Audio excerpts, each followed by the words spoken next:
right.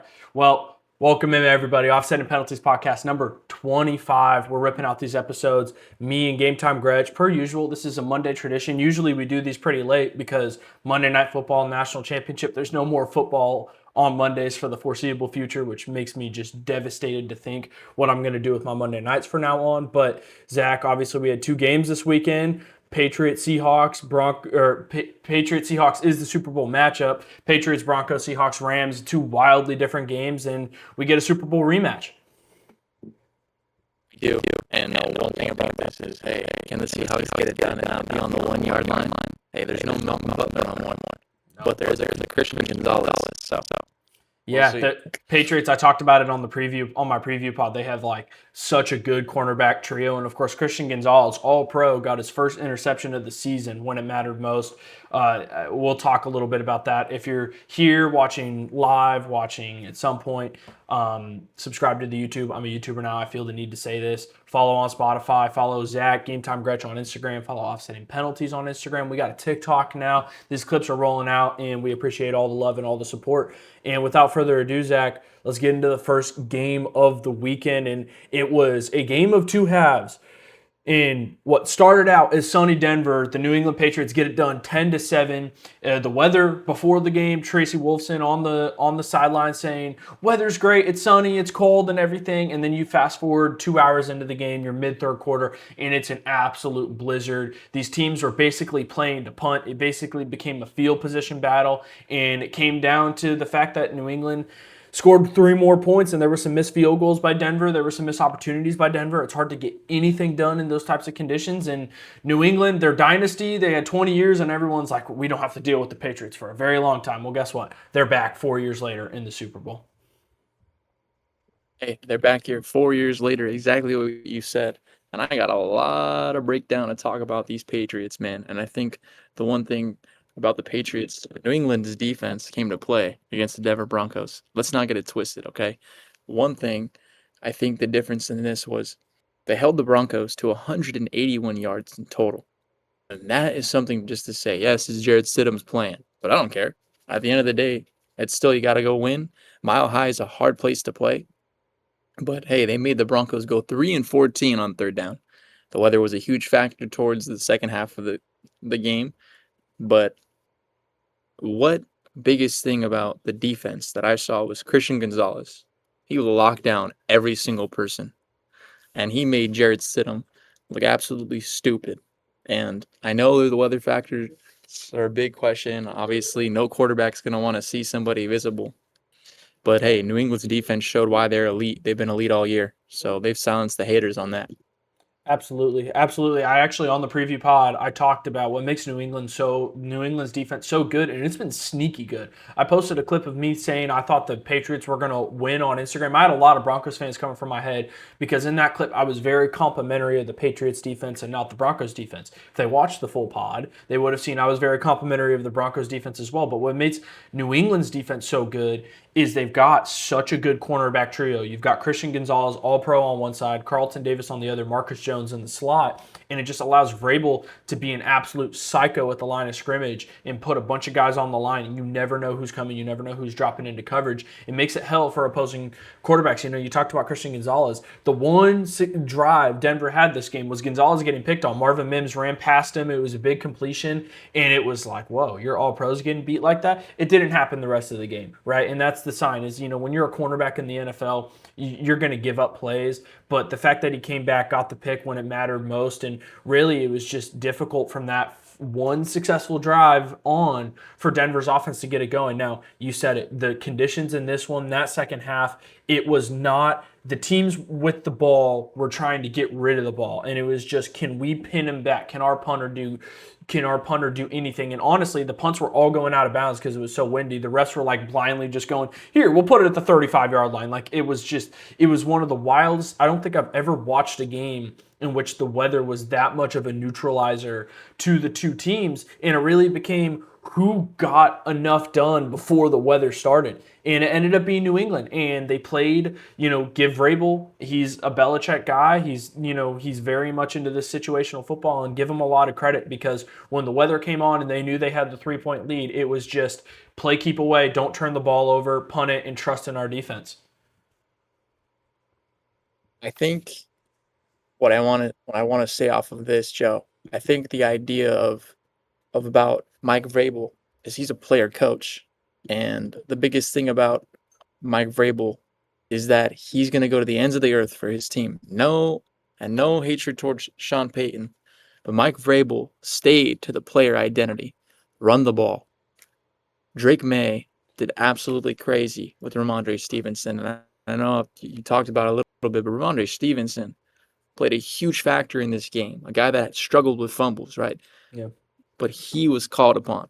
He was called upon. Drake May killed the defense with their legs. And that's something that we're not going to forget. He literally iced this game in a snowstorm Yeah. on that first down and said, I'm going to the Super Bowl, and you're not.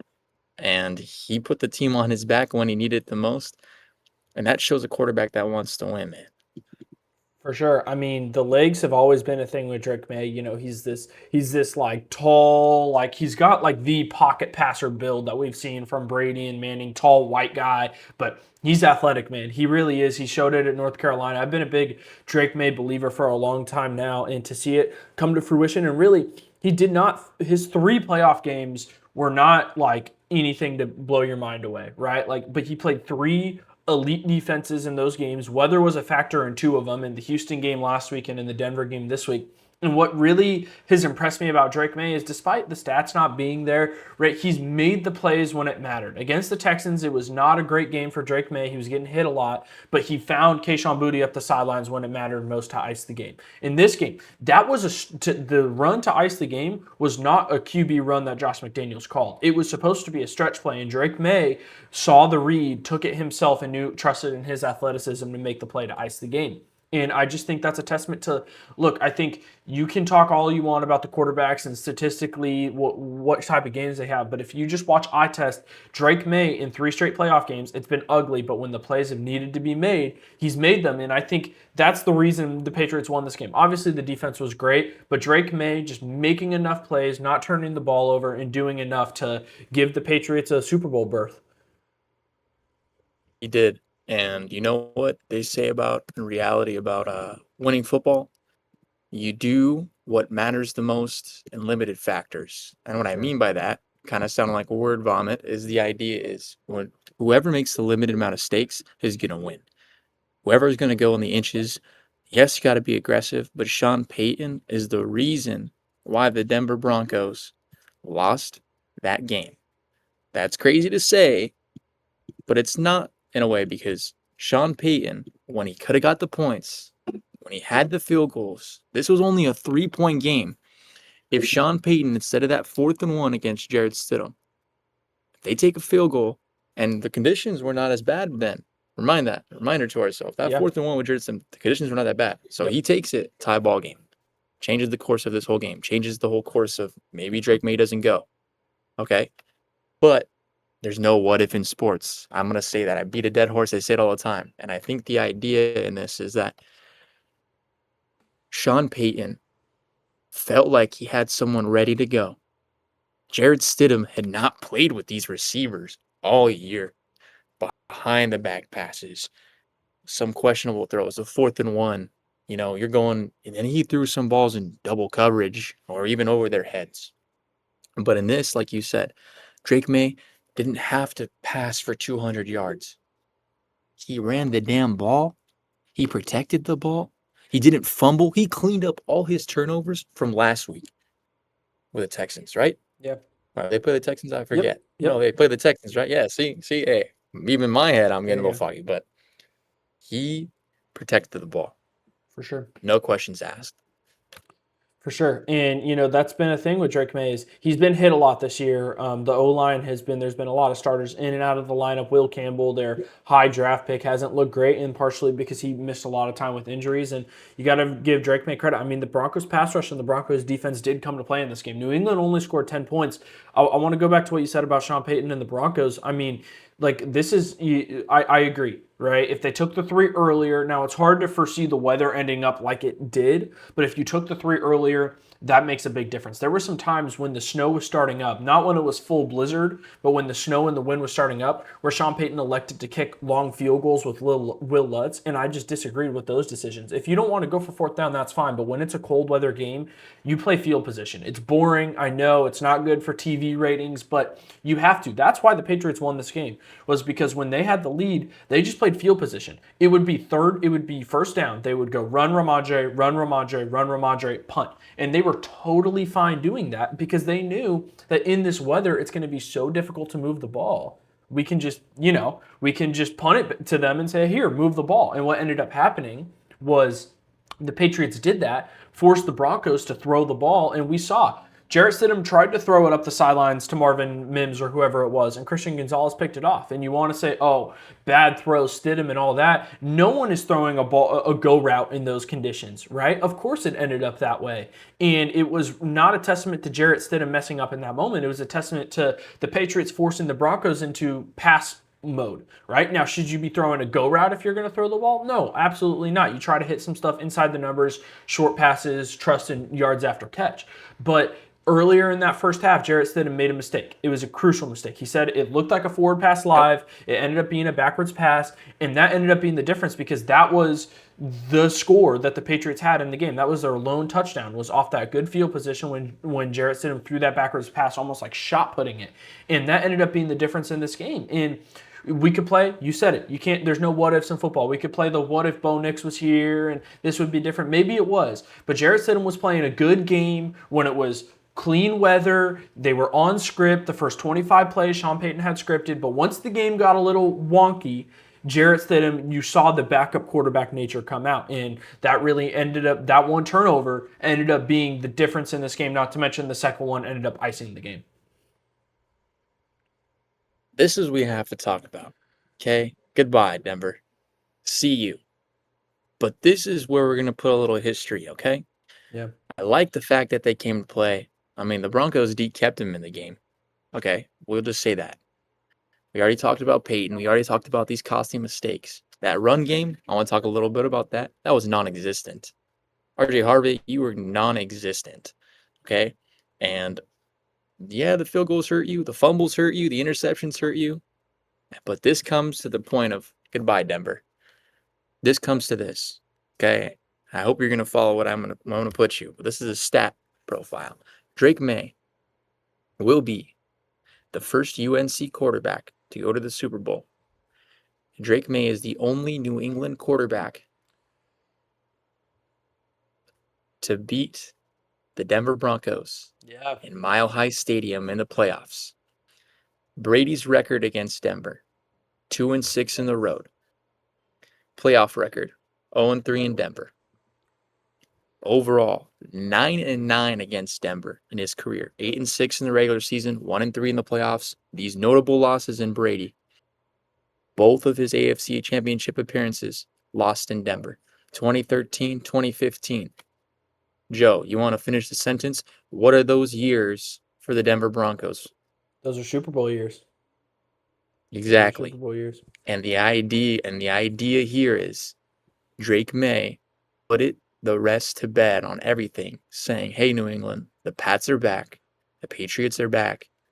But he's done what Brady couldn't do. And I'm not saying regardless of the career of what Drake May has later on, we don't know if he's going to have the same Super Bowl success. I'm not going to say he isn't or he's not, because, again, the future can hold itself. This could be the beginning of a dynasty. But he's done something at 23 years old. Not a lot of 23-year-olds, including myself, have done. 10 years ago, he was in the Super Bowl. Watched Carolina versus Denver. And he beat that team that beat his childhood team growing up. Yeah, and not to mention that Super Bowl game that he was at was in the stadium that this Super Bowl he's playing in is going to be played. So I mean, Yep. truly like fairy tale type stuff for Drake May, and for it to be his second year, to be probably, most people think, the MVP runner up. And the playoffs weren't pretty. We talked about it, but like I said, he just made enough plays, and you have to give him props. And I want to put this out there. I think on this podcast, I love talking defense, and I've talked very highly of Houston's on this podcast, of Seattle's, of Denver's, even of the Chargers. This Patriots defense, just because it doesn't have a ton of big names, right? Even Christian Gonzalez, who's one of the best corners in the league, isn't exactly a household name yet. They have been one of the most consistent run defenses in the league. They were the best run defense in the league. They've been one of the most consistent defenses in the league. There was a little stretch there where their big free agent signing, Milton Williams, got hurt during the year, and they were starting to get gashed a little bit on the ground. But since he was back and before he got injured, the Patriots didn't give up a single 50-yard rusher on the year. And that should say something about, like, they're going to play Seattle, and this isn't a Super Bowl preview pod. Me and you will talk about this in the 2 weeks coming. But, they're playing a Seattle team that, like, a lot of their success has been in these playoffs, Kenneth Walker running the rock. And when you have an elite run defense like New England, like I'm telling people, everyone thinks Seattle's going to run through New England. That's what everyone's telling me right now. And I'm like, okay, maybe one team, it's looked better than the other. Because the Patriots, they've won 3 playoff games. None of them have looked like pretty wins. Seattle has like won 2 pretty sick games. But if you look at how the teams match up against each other, scheme for scheme and player for player, like New England has a real shot. And I think it's a testament to them that they can play in this absolute just slugfest in the weather. No offense can move the ball. The first half, it was nice and sunny. Offenses should have been able to move the ball if they could. They can play in a game with so much adversity and still find a way, and that's a testament to what Vrabel has done, taking a team coming off of back-to-back 4-win years, winning 14 games. If it wasn't for an early week 1 loss to the Raiders, this game would have been in Foxborough. And for them to go from 4 wins and then starting the year losing against the worst team in the NFL, the Raiders, to a Super Bowl appearance, just all the props in the world to Vrabel, and all the props in the world to Robert Kraft, the owner, because it's very clear he knows how to run this operation, considering they were a 20-year dynasty and it only took them another 4 years to get back here.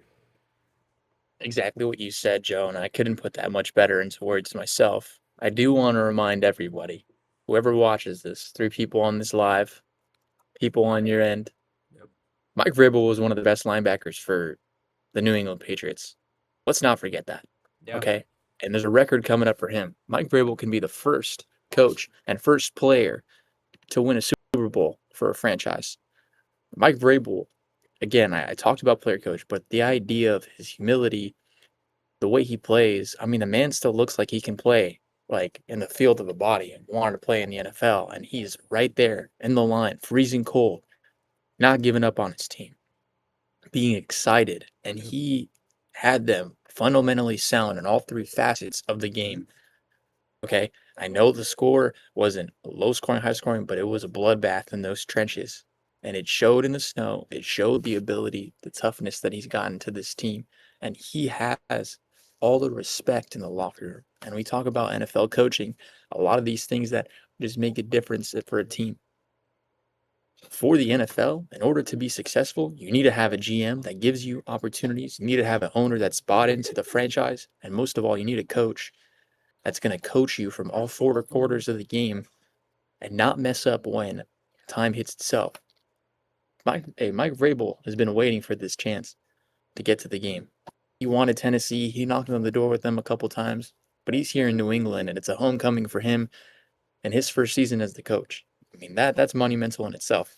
Yeah, it's amazing. And, I've really loved, I get it. A lot of people hate New England because we saw them for 20 years just run the league. But, I've got some friends, I'm Northern California, I'm a Niner fan. I've got some friends who are Niner fans, and they're like, I don't want to root for either team in this game. And it's like, no, like, I understand you hate the Patriots, but to me, this Patriots team feels like it's taken the good elements of those Brady Belichick teams and gotten rid of it. Because the thing that made the Brady Belichick teams so hard to like was like Belichick was always this kind of grumpy guy, and Brady, would get moody and was so like dead serious and stuff. And it feels like Drake May and Vrabel, they have the same mentality. It's still the Patriots way. It's very strict. It's a very hard ass way of coaching, Yeah. but it's got like more of a human element to it than those Patriots teams with Brady and Belichick did. And I think that's why people like myself who did hate those Patriots teams, I've gravitated towards this team because you see the Drake May stuff with Bakemas and his wife and stuff, and then you see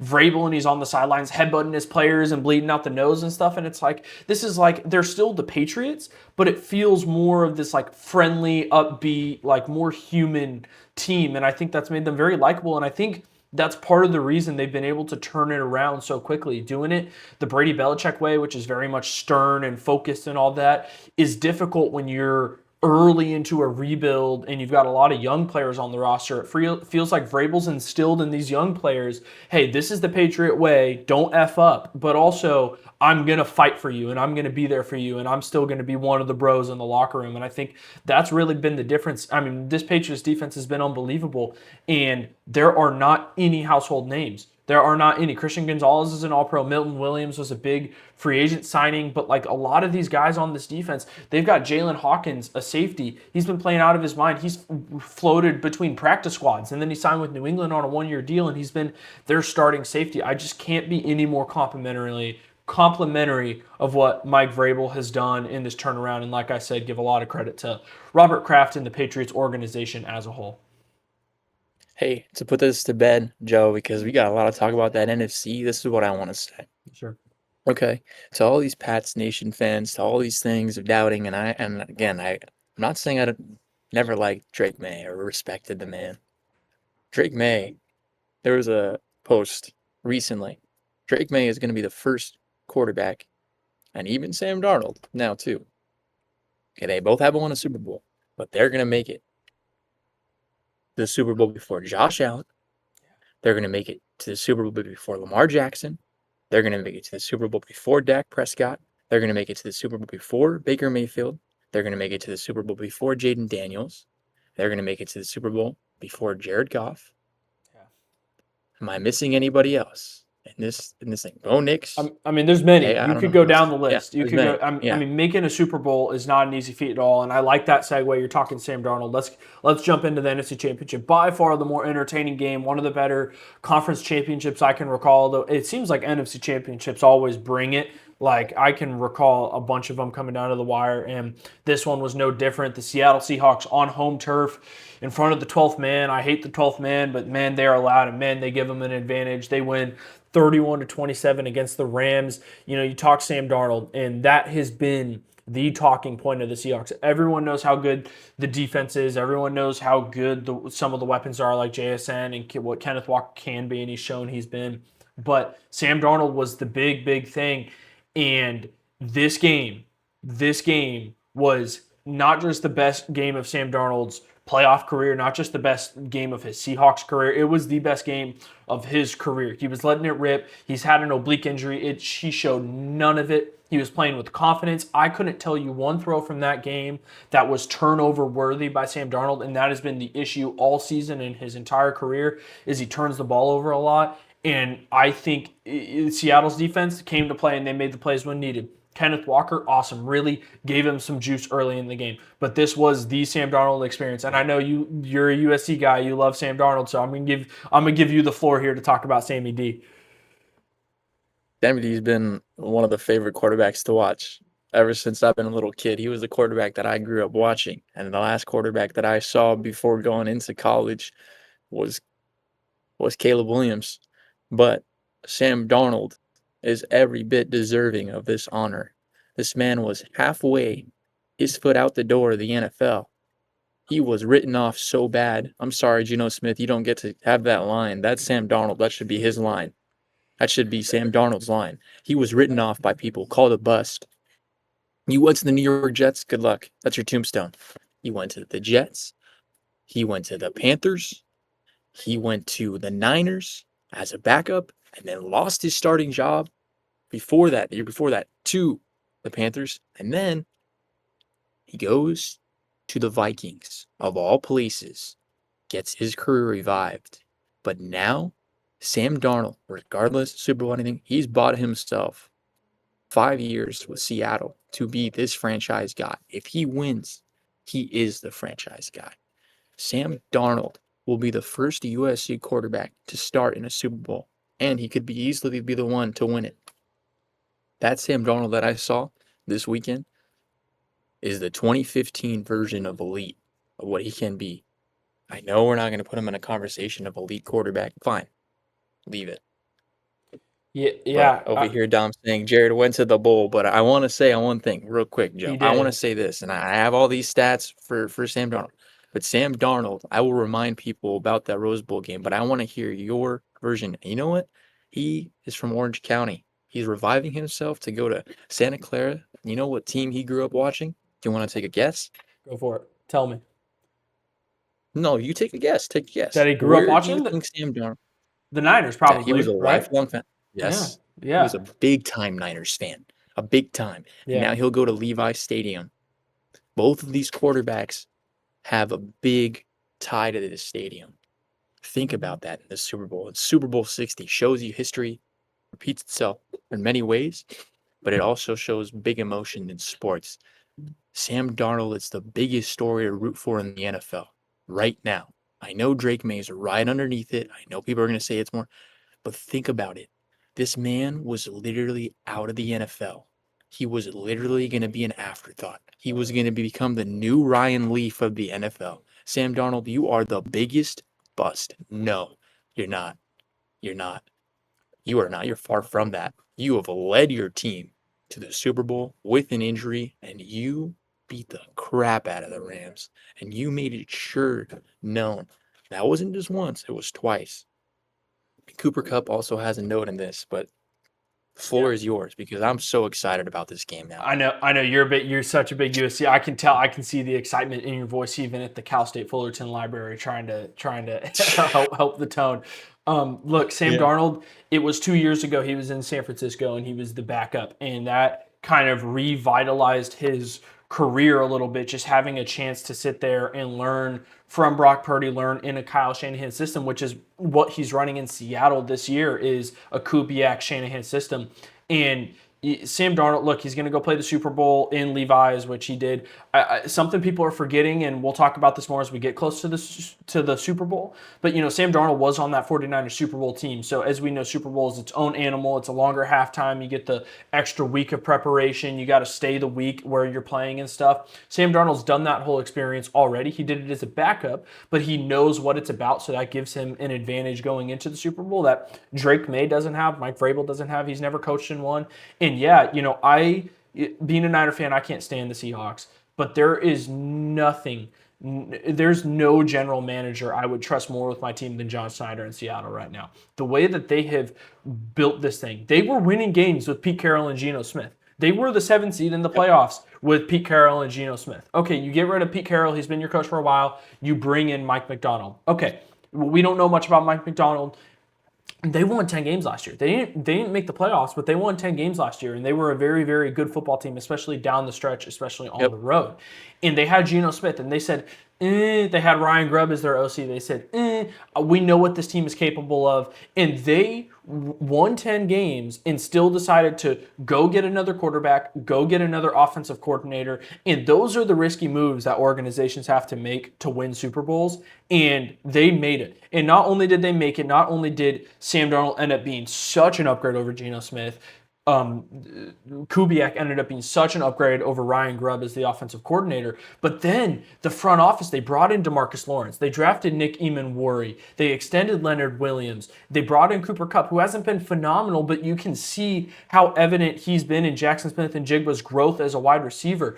And it just feels like they've made every right move. They traded for Rashid Shaheed mid-season, right? And that was a move that a lot of people were thinking to themselves at first, oh, why aren't they using this guy or anything? And then he has a kick return against the Niners. He has that huge go route that jumpstarts their first offensive drive of the game. Like, it is unbelievable. This man should win Executive of the Year. John Snyder and the Seattle front office, what they have done building this team and winning games and still saying, no, we can do better. And that's why I was okay when the Ravens decided to move off Harbaugh. And that was why I was okay when the Steelers decided to move off Tomlin. Because is the point of running an NFL franchise to win 10 games and maybe sneak into the playoffs, or is it to go for Super Bowls? And look what Seattle's done. They gambled and it worked off, and now they're the Super Bowl favorites, and I would imagine they'll be 4.5, 5-point favorites against New England in 2 weeks. Look at going into this game, looking at the stats and breaking this down. Look at Stafford and Sam Darnold both threw 3 touchdowns. Yeah. Okay, let's take a second to remember that. Okay, Stafford went 22 for 35, 374 yards, but Darnold 25 for 36, 346 yards. JSN at one point got double coverage. He got all of these things, man. And that one-handed snag, yes. Goodness. This man played an amazing game. Puka Nacua, too. I'm not going to lie. 165 yards, yes. They both did great. But at that point, honestly, they didn't want to be greedy. JSN would have ended this game with 200 yards. Easily. Easily could have. Yeah. Easily. And you know what testament showed me this? Why I feel like JSN's starting to become unguardable. The man was literally wide open in the end zone on a corner route. Your corner should know. JSN is literally right there. Broken coverage, blown coverage. Doesn't matter what you're running. Zone, man. It didn't matter what he was doing. He just literally showed you, hey, I'm wide open. Sam Darnold's going to throw it over here. He sees me. He's going to take a shot. And he did. He did. And that's embarrassing for the Rams organization. I have a lot to say about this, okay? Look at the defensive standouts, Joe, for this game. Nate Landman, 4 tackles. Omar Speights had 7 tackles for the Rams. Okay, Durant. But the Seahawks defense, they were flying. Ernest Jones was 6 tackles. Witherspoon was 6 tackles. But you know who my favorite defensive guy was? Emmanuel. He's so good. My favorite guy. He's so good, dude. He was my favorite guy in that game. Locked up Devontae Adams a couple times. I mean, he was the MVP on that defense. I know there's a lot of people can say, I mean, Lawrence had a forced fumble. All these people had a forced fumble. But for a rookie to play like that against the best red zone receiver of our generation, he proved a point. And this defense is scary as well. Yeah, well, what they do, man, is they just play 2 high safeties, which begs you to run the ball, and they just know, look, we've got the guys up front to beat you. We don't care if we're having one less guy in the box. The guys that we have in the box are dominators, and they're going to win at the line of scrimmage. And then you've got the guys like Emmanuel. You know, there's a bunch of different tangents I could go on about Emmanuel, about how I can't stand that safeties fall as far as they do in drafts, because when there's freak athletic safeties like Nick Emmanuel, like Kyle Hamilton, who was also coached by Mike McDonald in Baltimore, they can really transcend a defense. And because of like positional need, safeties are always like looked at as like bad first round picks, or like, you know, you shouldn't spend premier picks on them. This year we've got Caleb Downs, safety from Ohio State, coming out of the draft, and after what we've seen from Kyle Hamilton and even Warren and Derwin James, some of these safeties that have been taken in the first couple of rounds, I would be surprised if he falls out of the top 10 with how good that guy is. Me and you will talk a lot of draft in the offseason, I'm sure, and get more into him.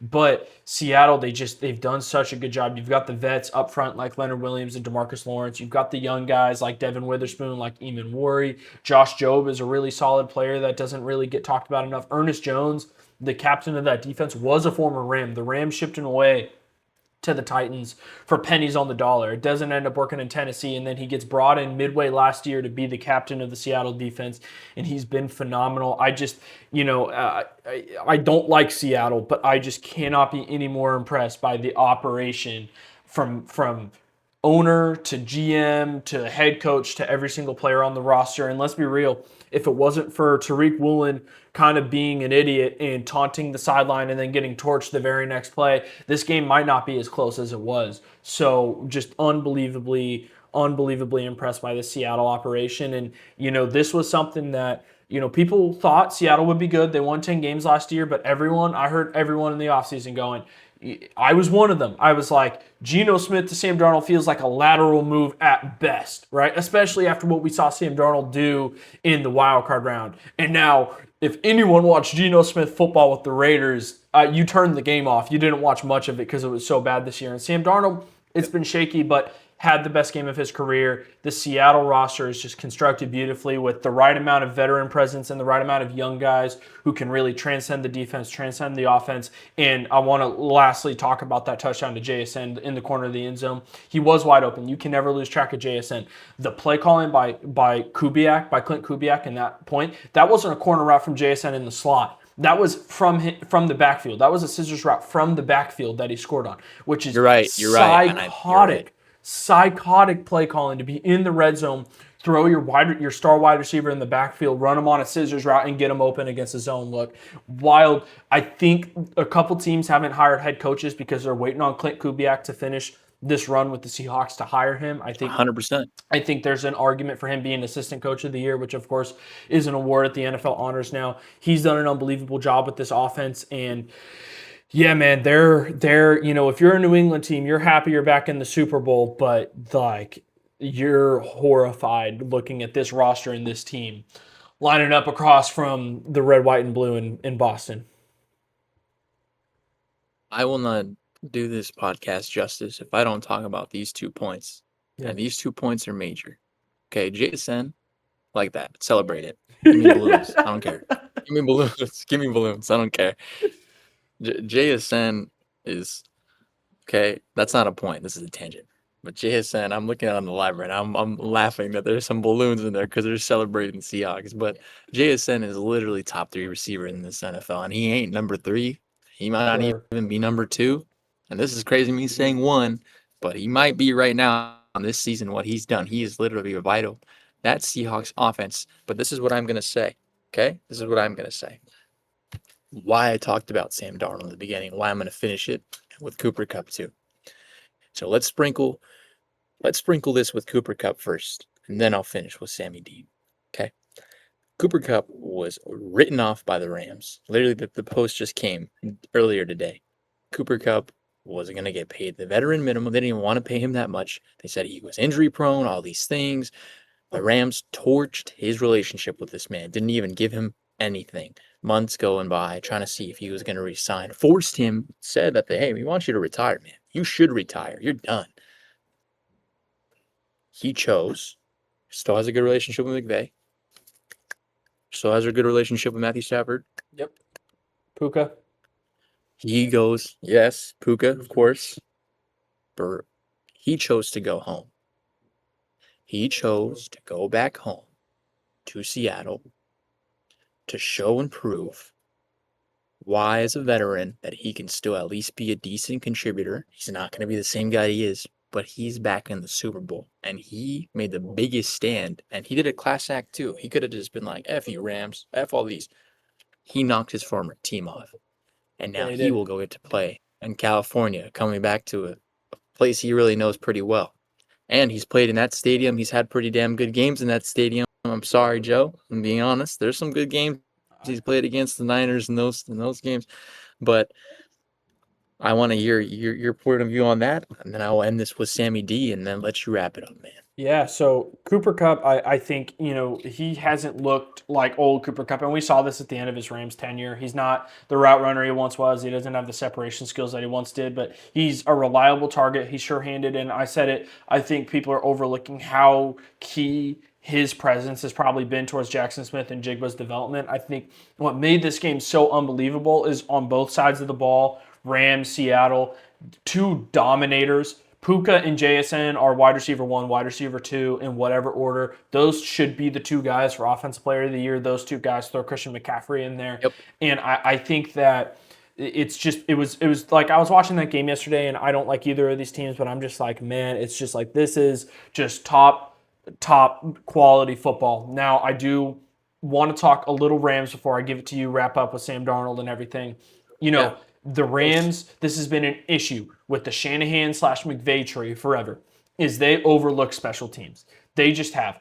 Yep. If you look at, in the last couple of years, the 3 worst special teams units by EPA, it's in no specific order: Green Bay, LA, San Francisco. LaFleur, McVay, Shanahan, all from the same tree. I don't know what it is, but they just overlook special teams. They're so concerned about having good defenses and their play calling on offense that they just overlook special teams. And that muffed punt by Xavier Smith yesterday was a huge turning point in this game. It allowed Seattle to go up 2 possessions. And that was something that they regretted a lot. And it's like, dude, if you just, like, special teams is important. Last week, Seattle beat San Francisco in the first 15 seconds because of a special team score to Rashid Shaheed. And it just feels like these defensive coaches, like Mike McDonald, they know the value of special teams and they invest in a lot more. I think Michael Dixon is one of the best punters in the league that Seattle has.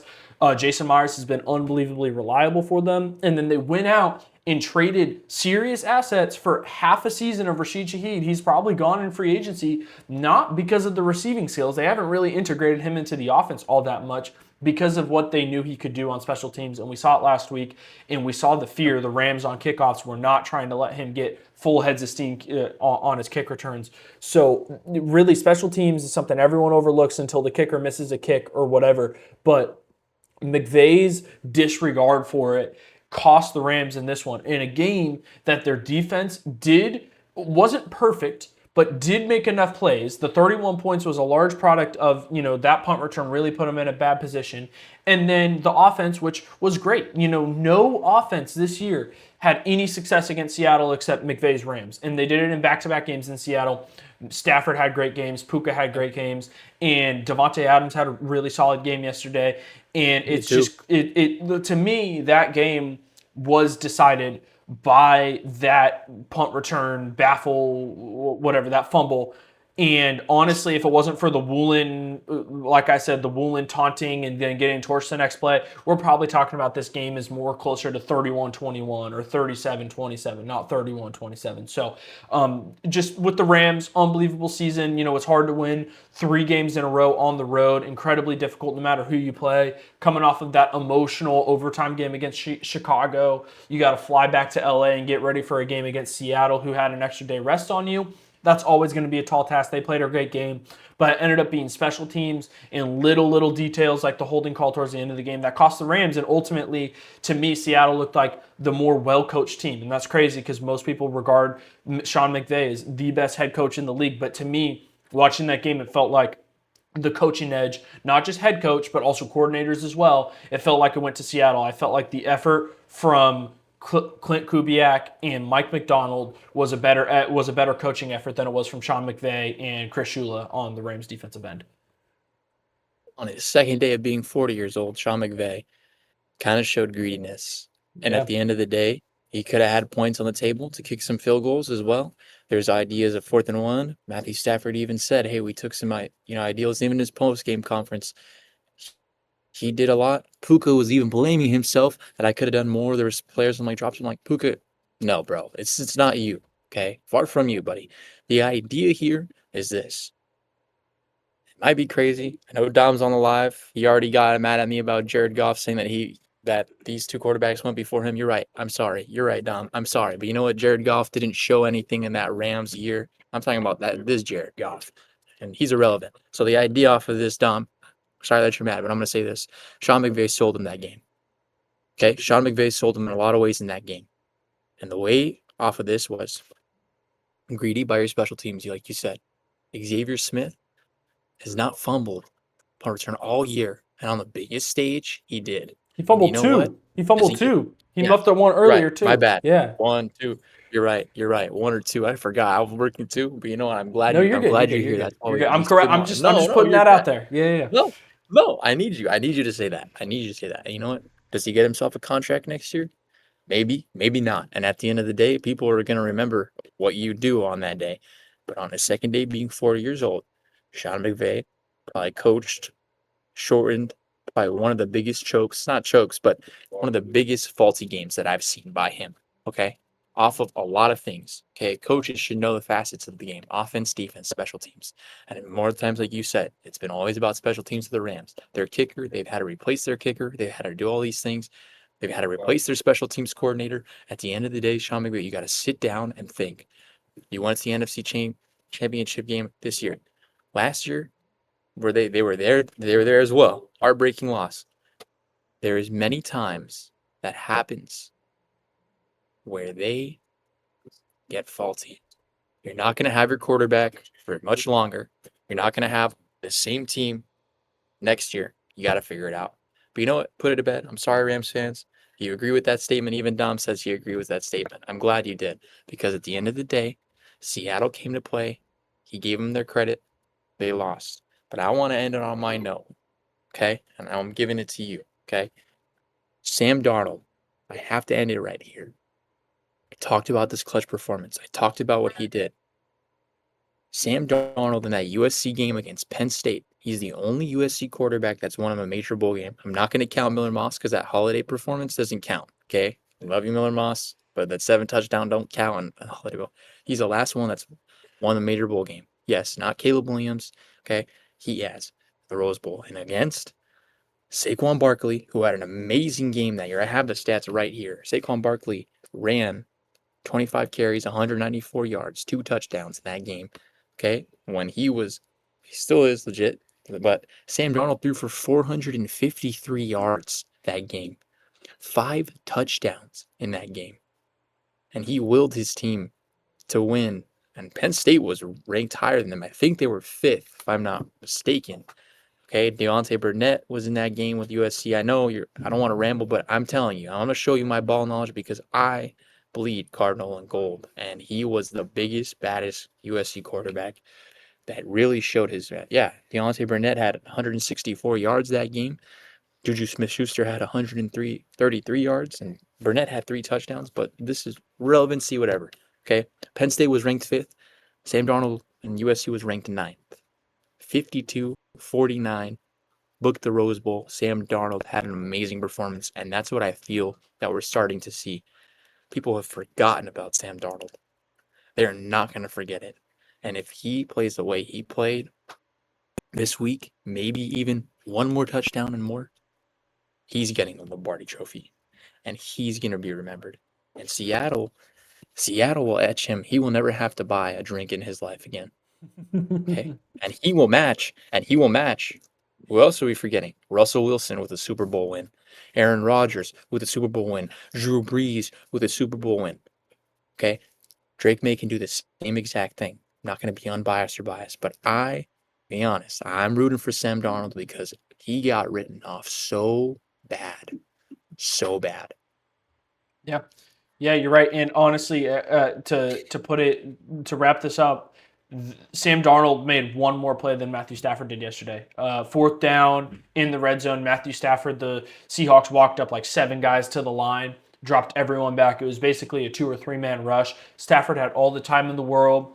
His clock got sped up. He forced a throw that was very well covered by Devin Witherspoon, and that ended up being his worst play of the game. And there was no plays like that for Sam Darnold. He was on his P's and Q's the entire game, and he just made Matthew Stafford made one less play than Sam Darnold did, and that was the difference. And that's crazy to say because that's the National Football League MVP we're talking about in Matthew Stafford, and Sam Darnold just ever so slightly outplayed him in the NFC Championship. Super Bowl, Seahawks, New England. It's going to be interesting because Sam Darnold looked so good in this game, but it's been a problem once you kind of get pressure on him in the pocket. The footwork kind of goes away. He forces some bad passes, and Vrabel, and this Patriots defense that has wreaked havoc on Justin Herbert, on CJ Stroud, on Jarrett Stidham.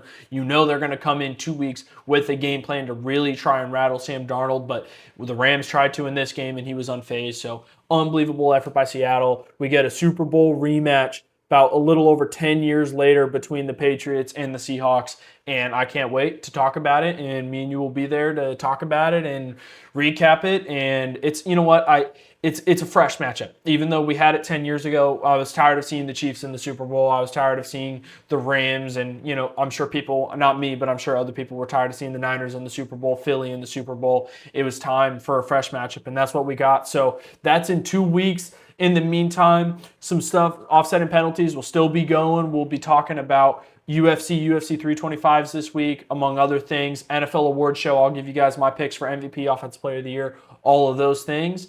And Zach, plug the social, say goodbye, do what you need to, my boy. Yeah, Gametime Grech coming at you. Hey, appreciate you guys. And you know what? You know where to find me on Instagram Joe, always pleasure with you, man. And hey, catch up tomorrow. We're doing a production at Valencia High School versus Calvary Chapel. It's going to be live on YouTube and on NFHS too on a network, and it's going to be a playoff, almost a playoff type atmosphere. Definitely a playoff type of game because Valencia needs to win this game in order to be in the playoffs for CIF. Calvary Chapel needs this game to go play a league championship game, so it's going to be big. Peter Gibbs will be on the call with me. Nico Schwegler will be on the sideline reporting. Cody Gooch and Dominic Herrera will also be on there. Cody's going to direct, and hey, we appreciate your opportunities. Um, Not making much more of your time because hey, Joe's coming up, and I'm excited to see what more we got in store, Joe, for the future. It's bright.